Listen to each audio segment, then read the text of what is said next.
So hi hello and ನಮಸ್ಕಾರ. ನಾನು ನಿಮ್ಮ ಅಭಿಮಾನಿ. ಇದು ನಿಮ್ಮ ಮುಗಿಯದ ಅಭಿಯಾನ. ತಿದ್ದಿ ತೀಡಿದ ಗೊಂಬೆ ಹಾಗೆ ನಮ್ಮ ಕನ್ನಡತಿ, ಅವಳ ಕಂಡ್ರೆ ಕೈಯ ಮುಗಿಯೋದಮ್ಮ ಸಂಸ್ಕೃತಿ. ಸೊ ಇವತ್ತು ಎಕ್ಕ ಮೂವಿ ಬಗ್ಗೆ ರಿವ್ಯೂ ನೋಡೋಣವಾ?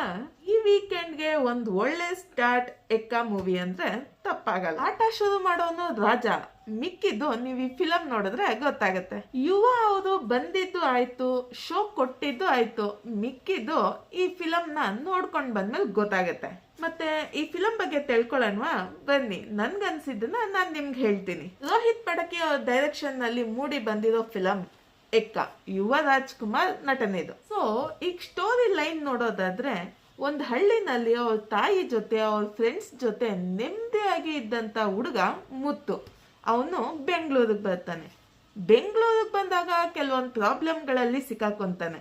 ಮತ್ತು ಆ ಪ್ರಾಬ್ಲಮ್ನ ಹೆಂಗ್ ಫೇಸ್ ಮಾಡ್ತಾನೆ, ಅವನು ಇದರಿಂದ ಹೆಂಗ್ ಹೊರಗೆ ಬರ್ತಾನೆ ಅನ್ನೋದೇ ಮೂವಿ. ಈ ಫಿಲಮ್ನಲ್ಲಿ ನಮ್ಗೆ ಆಕ್ಚುಲಾಗಿ ಏನ್ ಇಷ್ಟ ಆಯ್ತು ಅಂತ ಹೇಳ್ತೀನಿ. Most important thing, Charan Raj sir ಅವ್ರ ಆಕ್ಟಿಂಗ್ ಬಗ್ಗೆ ಅಂತೂ ಹೇಳಲೇಬೇಕಾಗಿಲ್ಲ, ಎಲ್ರಿಗೂ ಗೊತ್ತಿರೋದೆ. ಈ ಫಿಲಮ್ ಅಲ್ಲೂ ತುಂಬಾ ಚೆನ್ನಾಗಿ ಮಾಡಿದ್ದಾರೆ. ಟೈಟಲ್ ಕಾರ್ಡ್ ಬರೋ ಮುಂಚೆನೆ ಪ್ರೊಡ್ಯೂಸರ್ಸ್ ನೇಮ್ ಬರುತ್ತೆ, ಅಲ್ಲಿ ಕೆಲವೊಂದು BGM ಶುರು ಆಗುತ್ತೆ. ಅಲ್ಲಿ ಶುರು ಆದಂತ ಎನರ್ಜಿ ಟೋಟಲ್ ಫಿಲಂ ಪೂರ್ತಿ ಕ್ಯಾರಿ ಆಗಿದೆಯಾ ಅನ್ನೋದನ್ನ ನೀವು ಫಿಲಂ ನೋಡಿ ತಿಳ್ಕೋಬೇಕು. ಟೈಟಲ್ ಟ್ರ್ಯಾಕ್ ಆಡಿಯನ್ಸ್ ನ ಲಾಕ್ ಮಾಡುತ್ತೆ.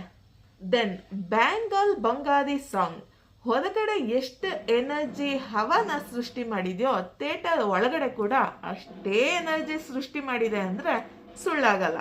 ಸಂಜನಾ ಅವ್ರ ಪಾತ್ರ ಸಖತ್ತಾಗಿದೆ, ಮತ್ತು ಆ ಪುಟ್ಟ ಮಗುವಿನ ಪಾತ್ರ ನ್ಯಾಚುರಲ್ ಆಗಿ ಎಮೋಷನ್ಸ್ ನ ಕ್ಯಾರಿ ಮಾಡಿದೆ.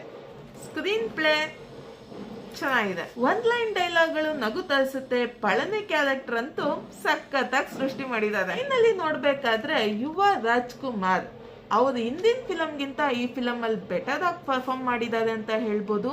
ಓದ್ ಫಿಲಂಗಿಂತ ಈ ಫಿಲಂ ಮಚ್ ಬೆಟರ್ ಆಗಿದೆ. ಎಕ್ಸ್ಪ್ರೆಷನ್ ಅಲ್ಲಿ, ಡೈಲಾಗ್ ಡೆಲಿವರಿನಲ್ಲಿ ಸ್ವಲ್ಪ ಇಂಪ್ರೂವ್ ಆಗಿದ್ದಾರೆ ಅಂತ ಹೇಳ್ಬೋದು. ಓವರ್ ಆಲ್ ಇದು ಡೀಸೆಂಟ್ ಗುಡ್ ವಾಚ್ ಸಿನಿಮಾ ನೋಡ್ಬೋದು. ಎಕ್ಸ್ಪೆಕ್ಟೇಷನ್ಸ್ ಇಟ್ಕೊಂಡು ನೋಡಿದ್ರೆ ನಿಮ್ಗೆ ವರ್ಕ್ ಆಗಲ್ಲ ಅಂತ ಹೇಳ್ಬೋದು. ಎಕ್ಸ್ಪೆಕ್ಟೇಷನ್ ಇಟ್ಕೊಳ್ದಿರ ನೋಡಿ, ಫಿಲಂ ತುಂಬಾ ಚೆನ್ನಾಗಿದೆ ಅಂತ ಅನ್ಸುತ್ತೆ. ಈ ವೀಕೆಂಡ್ಗೆ ಒಂದು ಒಳ್ಳೆ ಕನ್ನಡ ಫಿಲಂ ಅಂತ ಹೇಳ್ಬೋದು. ಸೆಕೆಂಡ್ ಹಾಫ್ ಇನ್ನೊಂದು ಸ್ವಲ್ಪ ಬೇಕಾಗಿತ್ತು, ಏನೋ ಮಿಸ್ಸಿಂಗ್ ಅಂತ ಅನ್ಸುತ್ತೆ. ಓವರ್ ಆಲ್ ಹೇಳ್ಬೇಕಂದ್ರೆ ಗುಡ್ ಟು ವಾಚ್ ಮೂವಿ ಎಕ್ಕ ಈ ವೀಕೆಂಡ್ಗೆ ಒಂದು ಒಳ್ಳೆ ಪ್ಲಾನ್ ಅಂತ ಹೇಳ್ಬೋದು. ಎಲ್ಲರ ಆಕ್ಟಿಂಗು ಚೆನ್ನಾಗಿದೆ. ಯುವ ರಾಜ್ಕುಮಾರ್ ಅವ್ರಿಗೆ ಒಳ್ಳೇದಾಗ್ಲಿ ಅಂತ ಹೇಳ್ತಾ, ಈ ಮೂವಿನ ನೀವು ಯಾರ್ಯಾರು ನೋಡಿದ್ದೀರೋ, ನಿಮ್ಮ ಎಕ್ಸ್ಪೀರಿಯನ್ಸ್ ಏನೇನಿದೆ ಅನ್ನೋದನ್ನ ಕಮೆಂಟ್ ಮೂಲಕ ತಿಳಿಸಿ. ಥ್ಯಾಂಕ್ ಯು, ಧನ್ಯವಾದ. ಸದಾ ಖುಷಿಯಿಂದ ಇದೆ.